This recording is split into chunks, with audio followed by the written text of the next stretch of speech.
New Thought Media Network.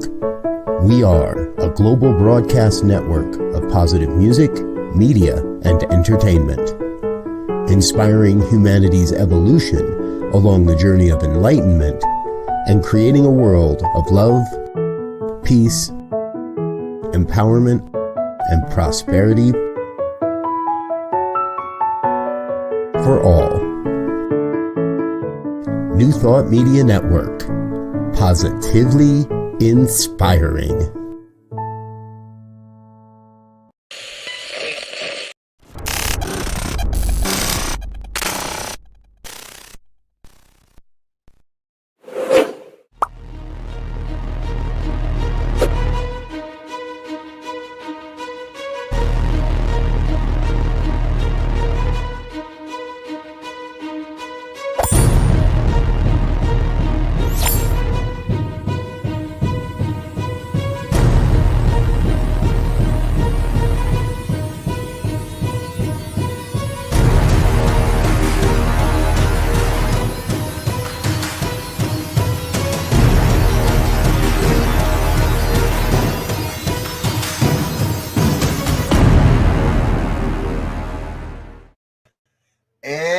Hello again, dear ones. Reverend Robert with you here on a Friday evening. It's 5 o'clock on the Mountain Time Zone, and that means it is time for the good news, that weekly look at the good news stories that remind me we really are creating a world that works for all. Somehow, some way, everyone is involved in this mighty, mighty vision and being a part of what this network's all about.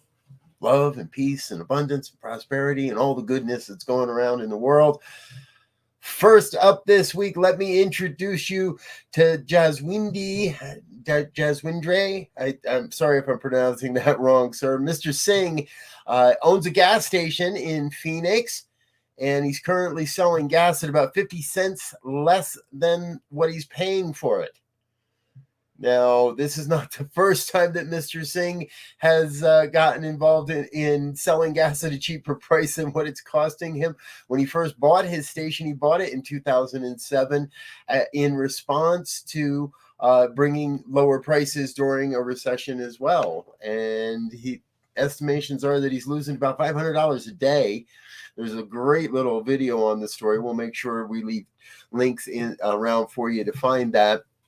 We want to start by saying kudos to Mr. Singh this week. My gosh, golly, losing money on gasoline to make sure that people are being taken care of, that people can afford to get around. I will tell you, I've been reading lately the Sikh community in Phoenix specifically is very strong and works very, very well together. So again, we want to congratulate Mr. Singh. Hey, our whole first segment tonight is all about amazing people. And our next amazing person is someone who is now the Guinness Book of World Records holder for the youngest published author. Yes, at 5 years old. Now, the previous holder of this award was 7 years old. And this is Bella. Bella took over the title. She's only 5, and she sold 2,000 copies of her book. It was, and it's really her book. It's not something that her parents did. The company that produced it is Ginger Fry Press, and it's available for purchase on Amazon even as we speak. Bella, at the age of 5, is quoted as saying, "I just want to say thank you to everyone who's bought my book so far. I thought it would just be some script." Her mom said she thought it would just be some scribble. And when she saw it and realized that Emma had also illustrated the book, and they were all her original drawings as well, this is a great accomplishment. Congratulations, Bella. More good news, something we can take into our week. And here's another book story for us. This is Kyla Sykes.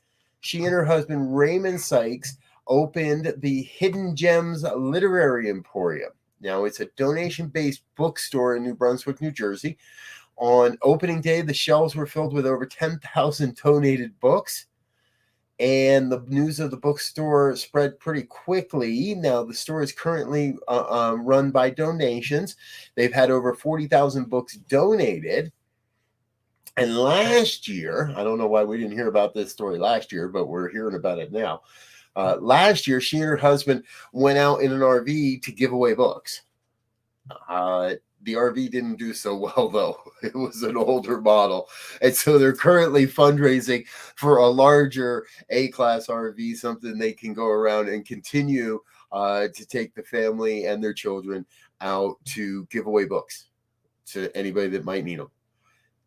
What a great story. This is the kind of work, folks, that I think is so important. And these stories go missed. These stories go missed all the time.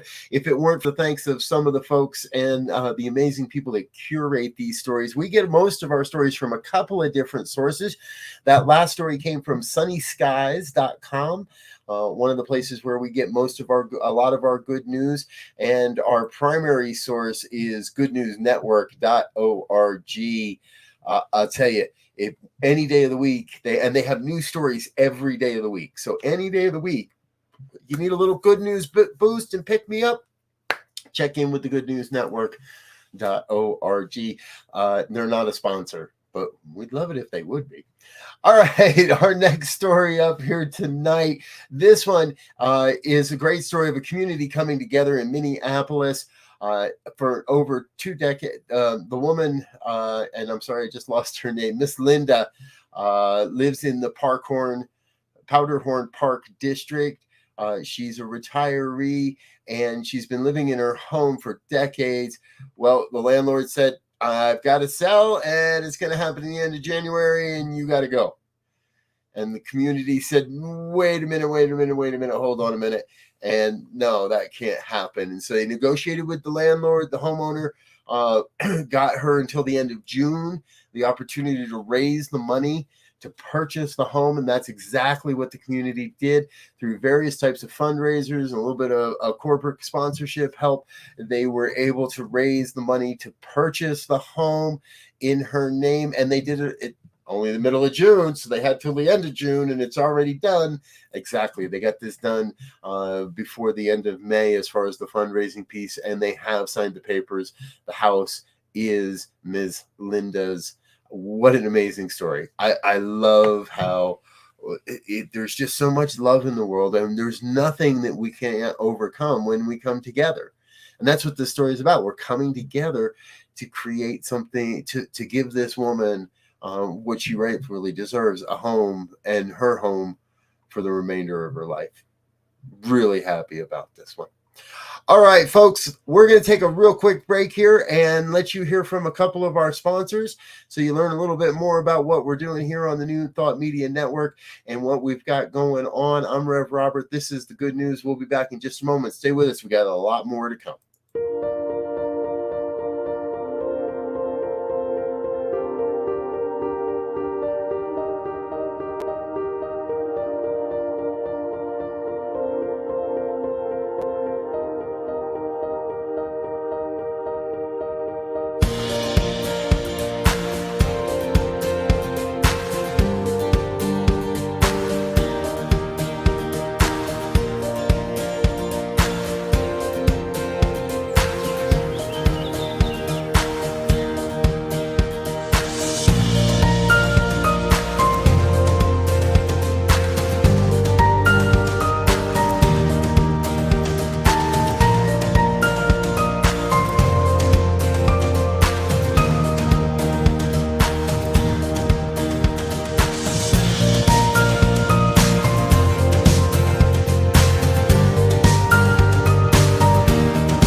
And we're back with more of the good news here on a Friday evening on the New Thought Media Network. Thank you for being with us, folks. I'm Rev Robert.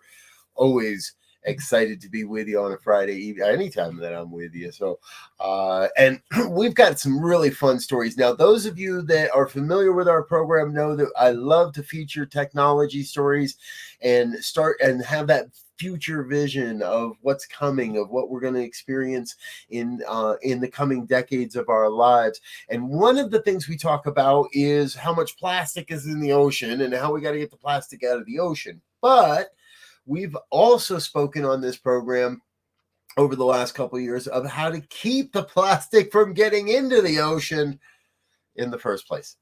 Well, this is an Italian company. Their name is Mold. Couldn't find any way to justify why they call it Mold. And they've developed a series of a river cleaning technology of spinning discs. So as you can see here, we've got a number of spinning discs. The currents keep these discs spinning. They're anchored to the bottom of the river, so they act as a buoy. And one of the important parts of this is that at any time, a boat has to be able to get through these things. So whatever technology comes up, you've got to be able to allow for boats to pass. Well, these do just that. A boat comes up, you can slide right through, and boom, then they'll come back to where they're supposed to be. There's a great little video on the article. Again, we found this over at the goodnewsnetwork.org, and you can go check it out and see the video of this in action. And they put them on an angle, and the little discs, the little buoys, just push the plastic right towards the edge where there's a collection zone, and the plastic just floats right into the collection area of the river. The article also says that they're able to change how the size of the buoy to determine how big or small of the plastic can be. So there's a way to catch even smaller plastic, not just bottles and stuff like that floating down the river, but smaller plastics as well, things that have already been broken up. What a great and innovative idea. This, again, coming out of an Italian firm named Mold. Go check them out. This could be really big stuff. We're going to follow this story as it develops over time as well. All right, off to Melbourne, Australia, where they're covering an 8-story office building with thousands of solar panels, and the intention is to be able to create all of its own electricity for the building alone. Now, Australia is not adverse or new to the game of powering itself through alternative energy. They've actually powered entire states with solar and wind energy for as much as up to a week. And so this is a game changer as well. These are not just solar panels on the roof. This is more flexible solar material being built into various aspects of the building. Our dear producer Diego sharing a couple of different pictures with us of this, and I think this is pretty wild stuff. It really, think about it. What if your building was an energy farm? Pete Kennan is the architect, and he's saying, quote, "The building is designed to be self-sustainable. We can harness electricity on site and use it immediately." Now, this is different than buildings that are offsetting their on-site power by buying remote energy or energy produced in other areas. This is completely 100% put up a building and let it power itself. We'll see how they do. I'm keeping my fingers crossed they're doing well, and we'll add them to the prayer requests around here that they can do well and really make this happen. So, and one more story from technology and the energy sector specifically. I found this one really, really amazing. A company in Sweden. Now, I think we all know the best wood comes out of Sweden. A company in Sweden has created a prototype of a wind turbine tower. Now, this is not an IKEA setup to build a wind turbine. This is a 330-foot prototype wind turbine tower. And the idea is here that it's a laminated veneer lumber, what's also known as LVL. The wood construction captures and seals carbon into it. So it's a carbon sink to begin with, and it's less intensive carbon-wise to create one of these than it is to create a steel structure for a wind turbine. Now, remember, this is still a prototype, so we're not quite there yet.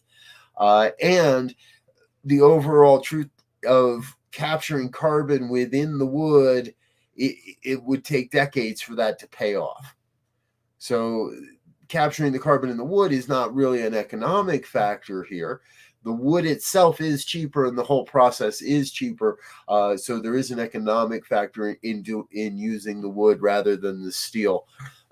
However, if you're going to build turbines, and you might as well use a wooden tower, and even if it takes 30 years to pay off, you got 30 years of it before it pays off. And hey, it's wood. What happens when they're done? Guess it's time for a bonfire. Or I'm sure there's a better way to do that. All right. Hey, speaking of bonfires, I know it's a sometimes a little bit of a cheap jump from one to the other. So why don't we talk about the bonfires after the break? Join me for another quick break. I'll be right back with more of the good news in just a moment.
And we're back with more of the good news here on the New Thought Media Network.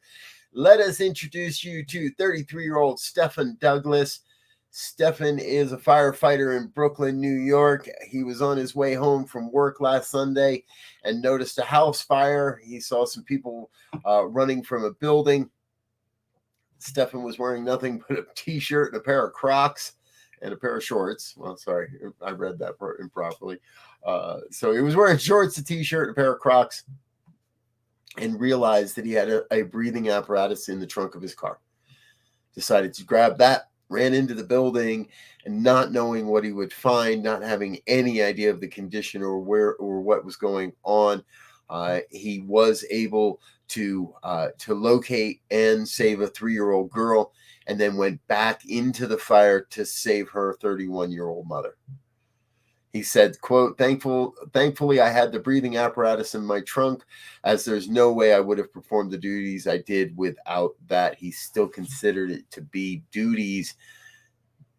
What an amazing person, what amazing hero. So many people would have stopped and called for help, but not Stefan. He ran into the blaze and was able to save 2 lives. And folks, that's what we're all about. celebrating the heroes, celebrating the people that go above and beyond, celebrating the good news stories that happen so that we can share these with our friends and share these with others around us. Congratulations, Stefan. You definitely get our Kudos of the Week award. All right. Hey, we know that June is Pride Month. It's also the Juneteenth holiday, and it is also Father's Day. Next couple of stories, we want to focus in on the good news happening on the LGBTQ front. And the next couple of stories do come from LGBTQ Nation.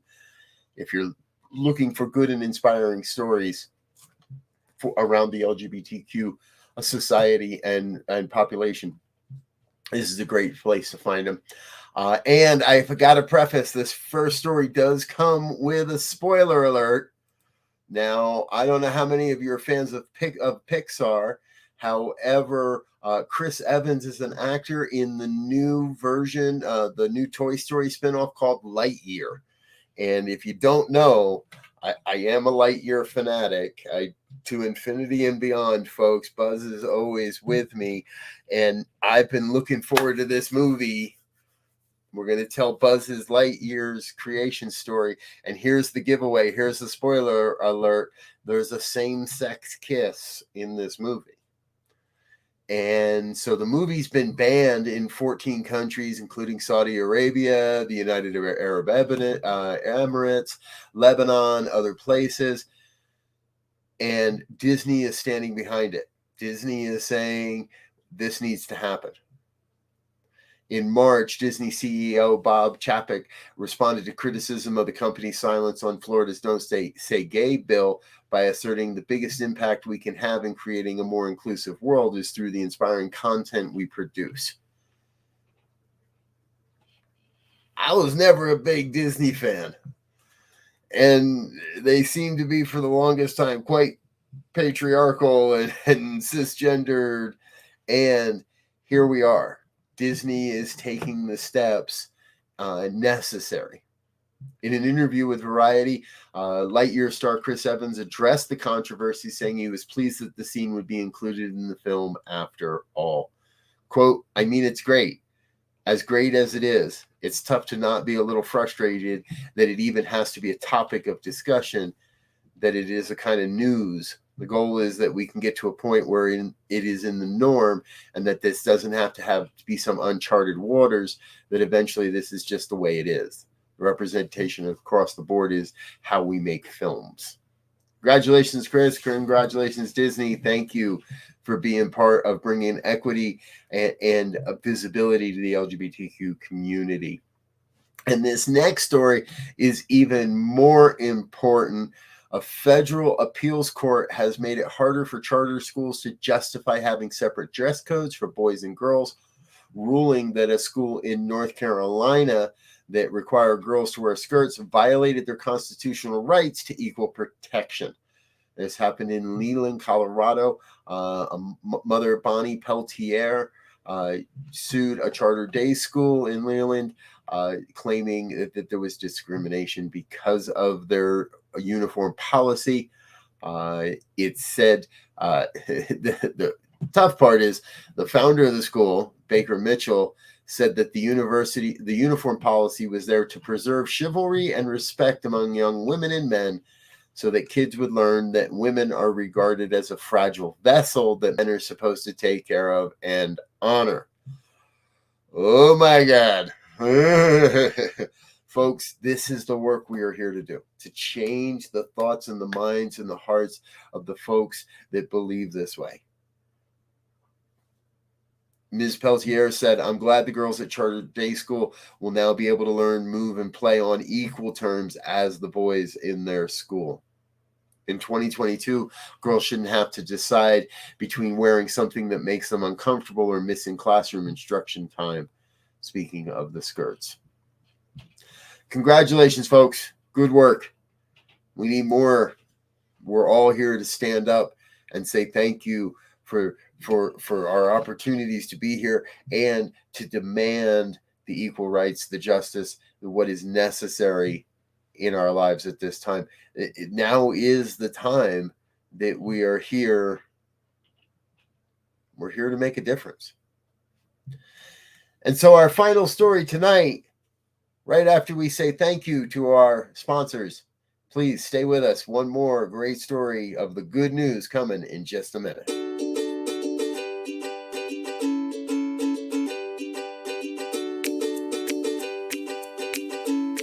Thank you, Center for Spiritual Living Denver, for your continued support.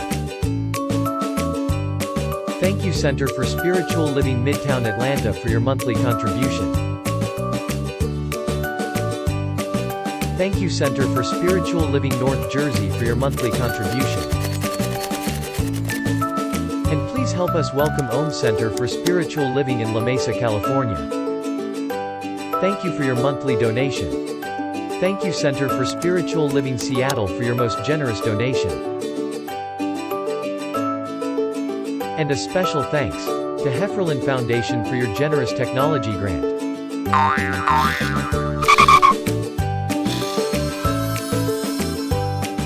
And Suze Ajit, thank you for your very generous donation. And a super special thank you to Dr. Tracy Brown, RSCP. Thanks for being a super donor. And a big shout out to all our committed donors.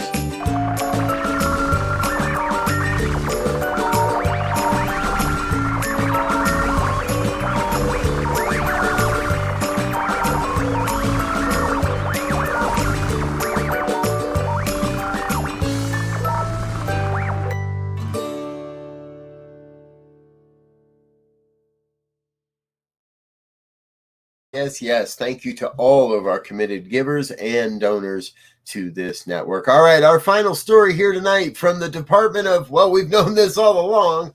Higher optimism is linked with longer life. In a new Harvard study, researchers at Harvard's T.H. Chan School of Public Health have determined that higher optimism levels are associated with a longer lifespan of women in age 90 or over across racial and ethnic groups. Mr. Konga, a PhD candidate at the School of Social and Behavioral Sciences, said that although optimism itself may be affected by social structural factors such as race and ethnicity, our research suggests that the benefits of optimism may hold across diverse groups. A lot of previous work has focused on deficits or risk factors that increase the risk for disease and premature death. Their findings suggest that there's a value to focusing on positive psychological factors like optimism. What an amazing story.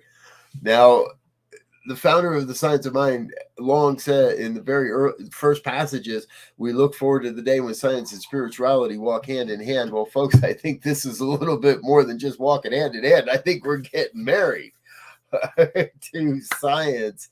Again, Koga said we tend to focus on the negative risk factors that affect our health. It is also important to think about the positive resources that optimism may be and how it may benefit our health overall, especially if we see these benefits that are seen across racial and ethnic groups. We are one. We are all together. We are one. Deeply, we are one. Hey, I'm Rev Robert. I want to thank you for being with us here this evening on the New Thought Media Network. We're here every Friday evening with the good news. We'd love for you to join us again and again. Like, share, and subscribe. Let your friends know what we're doing, and come join us again next Friday. Until then, I want to wish you peace and richest blessings. Bye now.